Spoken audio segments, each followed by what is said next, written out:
blonde Lisa, de toren zien van Pisa. Zij moet dat ding bekijken, of dat ook haar zal leggen. Dat ook het leven op de aard oneindig lang zijn plaats gaat.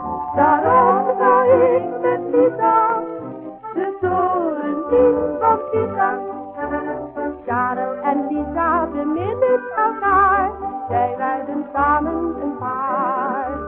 Gaven een bruiloft, dat was een festijn, vol op van eten en wijn. Toen ze getrouwd waren, zong er een koor. Karel kwam buiten, zijn hoed op zijn oor. Vraagt men waarheen gaat de huwelijkstijd? Charlesje, Charlesje, antwoord dan wij.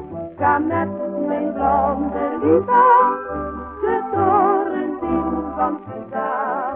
Zij moet dat ding bekijken, of dat ook haar zal leggen. Dat ook het leven op de aard oneindig lang zijn plaats bewaart. Daarom ga ik met Lisa de toren zien van Pisa.